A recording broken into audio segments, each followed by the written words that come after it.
You can cringe along with Working. Life's Too Short on Thursday at 9:30 on BBC Two. OK, our first guest cameos in Life's Too Short and also in An Idiot Abroad. He has a string of writing credits, including The Office to his name, and as if that wasn't enough, he's also pretty good at stand-up. Why am I doing stand-up comedy? All right, let me explain. A couple of reasons. First reason I'm doing stand-up comedy is that any money I make, I don't have to share with you-know-who. So that's, exactly, yeah. They're serving nachos in the cinema now. I'm trying to listen to the film. Where's it going to stop? Yeah, give me some popcorn, give me some nachos, a couple of Granny Smiths, some walnuts, and some Rice Krispies. I mean, it's mental. 21 years old. Do you know when they were born? 1990. Who the was born in 1990? I got tinned food older than that. She made her way across, right, towards me, through the crowd. She comes up to me, she says, excuse me, are you going to be here for a while?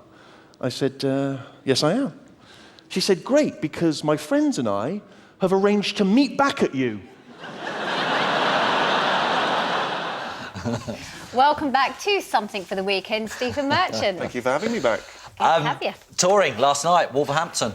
Yeah, How big did that guns. one go? Pardon me? How did it go? Yeah, it was all right. It's okay, you know. It's just very tiring. I was just talking to John Bishop about it. It's, you know, you're schlepping around. The gig is fine. That's fun. You know, you're up there for an hour or whatever. But it's the travel and the hotels, and I thought it was going to be a lot more rock and roll. I thought there was going to be a lot more jacuzzis and beautiful, beautiful women. Sadly, there's not. There's just none of that. It's just sort of late-night Are you pasties. putting it out there that that's what you want? Jacuzzis, What, jacuzzis? and beautiful women after your show? No, the show, the original conceit of the show was that I was going to talk about my search for a wife, which has not gone well over the years. And then I sort of started getting some quite kind of creepy letters from women. I don't know how they got my address. And I'm sure they're lovely, but they sort of would include photographs and what I can only describe as love CVs that sort of had, you know... I was in a relationship between 92 and 93. That didn't work out, and now I live with 17 cats. Are you interested? And I started getting a bit sort of worried that they might be in the front row and stuff. So it's not really a search for the wife. It's more a discussion on why I failed to find a wife. Not tempted by any of them, the letters? Oh, no, I'm going to go on dates with all of them.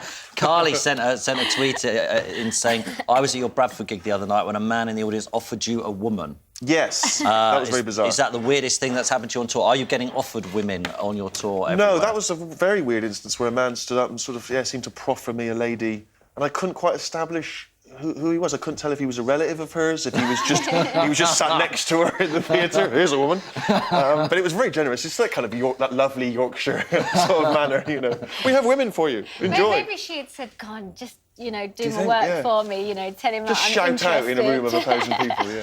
So you've gone back to stand-up because you originally started by doing stand-up, which some people aren't aware of. Have you changed your style dramatically since then? Well, I had to, really. I had to, because my original act was a bit more postmodern, and I was sort of, because no one knew who I was back then, so I was probably much braver in a way. And then sort of I started trying to do that act when I came back to it, and people it made no sense to them.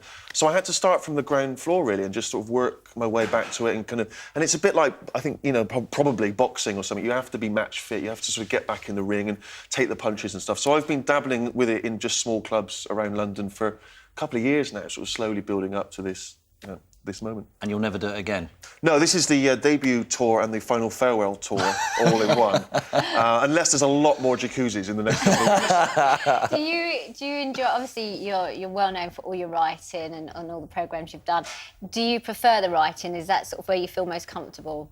There's sort of different pleasures with all of it. I mean, the thing with the stand-up is it's very direct. It's it's very easy to get a bit cosseted in the TV writing world, you know, and like we're here now, and you know, there's lots of people around you helping you stuff. With stand-up, you're there, it's raw, you're on the stage. It reminds you in a way what makes people laugh, what doesn't make people laugh. And so it helps in the writing. I think so. I think it feeds back into it, definitely. Yeah. Remind us how you got to write with Ricky in the first place. It was a meeting at XFM, is that right? Yeah, I just sent in a CV to this radio station that I found out was starting up, and I'm pretty certain mine was the top one on the pile. And he thought, this guy will be fine, and he invited me up. And I remember he actually said to me, do you promise to do all of the work so I could swan around? And I was like, yeah, because I was kind of young. And that's pretty much what happened. And he was my boss for a little while. And then I very quickly realised he was probably going to get us both fired. So I jumped ship and joined the BBC. And about a year later, he got fired. So I was right. It's mad when you meet someone, though, and you've been so instrumental in each other's lives, haven't you? In each other's success and everything. So. I think there's a danger of sort of romanticising it a bit, though. You know, I'm sure if I'd met anyone else, It would would have have had the similar success. Yeah. So, Scott in Devon says, because you write a lot with Ricky, there's a rumour going on that you've got a new show called Derek coming out.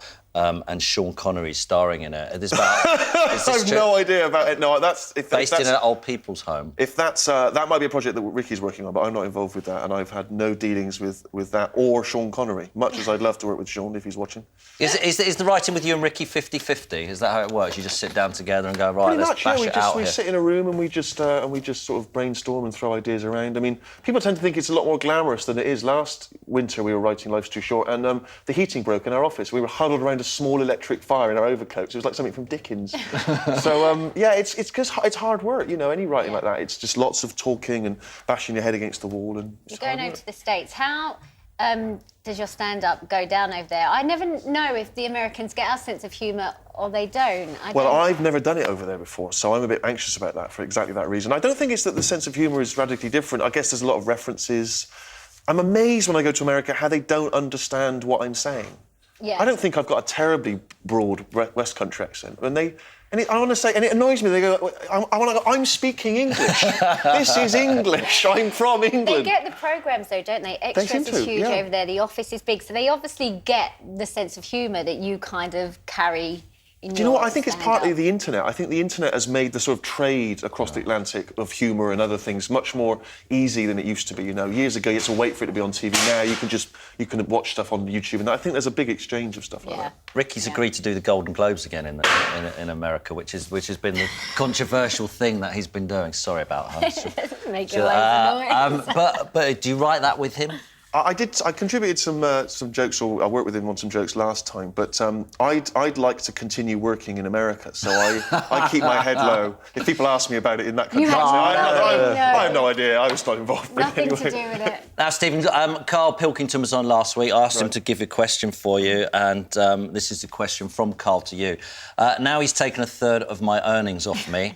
Can we now draw a line under the 50 pence incident? Is this something we can discuss on the show? The 50 pence incident is this. We were in a coffee shop. I gave him a fiver to go up to buy some coffees. He came back right. It was about £4.50. He owed me 50p change. He kept that 50p change for himself.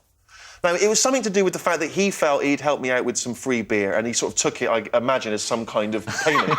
And my argument is this. It's the 50p, it's my decision to give it to him or not. You don't just keep it. You don't just keep someone's change. It's only 50p. It's my call, isn't it? I'm with you on You're that totally one. with me, of course. I'm with you. So why does he think he His justifies... argument is that, it's only 50p, Steve, and plus, you know, I helped you out with this free beer, which is a completely separate incident and not in any way involved with that at all. He's obsessed with the 50p, and it's funny, actually, on the tour, quite a number of people have come up to the stage door and given me 50p to hand to Kyle in order to draw a line under it. So next time I see Kyle, I'll give him the damn 50p. I'm actually on your side as well. I wonder if there's I get anyone that. out there who thinks that Carl's in the right there, but he's not, is he? Surely not. You No, can't just it's take someone's yours. money. It's Of course your you money. can. Yeah, agreed. It's like not getting your change back. It's exactly It's that. not right. You don't just Wrong. take... it was only 50p. Absolutely. Where is it? Stop! All right, Stephen is sticking with us to do some cooking, so keep those emails for him and John Bishop coming in via our website, bbc.co.uk/something for the weekend, or tweet them at SFTW. Right, I hope you have a good brain for nostalgia and true here, because we need to know the year in today's Deja Vu. OK, moving on. We've got the hoodie buddy as well, expertly modelled here by Stephen. Right, this is just... You like this, don't you? Grooving? Have you No, seen? not really. No. Good iPod or other MP3 players are available. Earphones. Stick them in. They I'm are. not making this up. That's the real look. I know. How cool is that? We've got a regular headphone jack as well, concealed in the pocket. The wires go down here, looking cool. Who wants I don't know why you laughed. You were wearing this earlier. Yeah, that's Moving not- up there. That looks super cool. Yeah. Well, maybe if you're like 13, I could see this working. And you can fashion it. So I'm listening to some hip rap. Yeah, hip rap, like it. New genre. Looking good. Yeah. How much are they? That's £39. Brilliant. Yeah, Yeah, they might be gonna good fly for off the the shelves, these. teenagers. Would you like that? Oh, yeah. Yeah, can see it already. Right, this is really cool. You can't look like this. This is... OK, moving on. We're sort of moving into James Bond territory a little bit now. We've got the Swiss Army knife. £283.50, so it's not cheap. But it has... Yeah. Yeah, have a look by all means. It's got your scissors, your nail file, your blade. It's also got a 32 gig USB data stick that has got encryption technology, which means that if you plug it into your computer or wherever you're Give me your using iPod. the data... He looks quite menacing, doesn't he?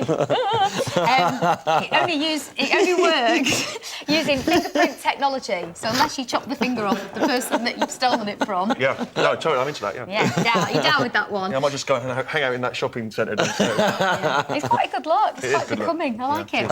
You'll be taking this one home with you. Oh, yeah, defo. So £283.50, that's sort of for the James Bond in your life, the man who has everything. There are cheaper versions available, but you don't get the fingerprint As opposed to all the others, is this man who has nothing. What do you like? Play the game. OK, moving on. Watches, yeah. There's different quirky flavours if you're into drinks. OK, that's And finally, good. we've got a secret one as well down here, because a very wise man, I think it might have been you, once said that all any man needs for Christmas is a football. That's it. Now, all decent football teams were out of stock when we got into it, so we've had to get a Chelsea one. That's all you want. See, that's a good present, isn't Yeah, it? that's what you need. Indeed. Even if you don't like football, that is a great present. Yeah, some Or a good skills there as basketball well. or anything. What's your favourite here, Stephen? All of them. All of them. I'm going to That's take all great. of them. Yeah, I got all right. And finally, man wrap. One of everything. I need some stuff for. I'll see you later, yeah? And man wrap, which is quite Chelsea. Brilliant. Thanks for those, Nikki. Hopefully you're inspired. And if you want details on any of those items, email us via our website, bbc.co.uk/something for the weekend, and we will get back to you. After weeks of freezing wildlife, David Attenborough has turned his focus to the humans who survive in the poles. These are the Arctic-dwelling Dolgans in Frozen Planet. What's this programme?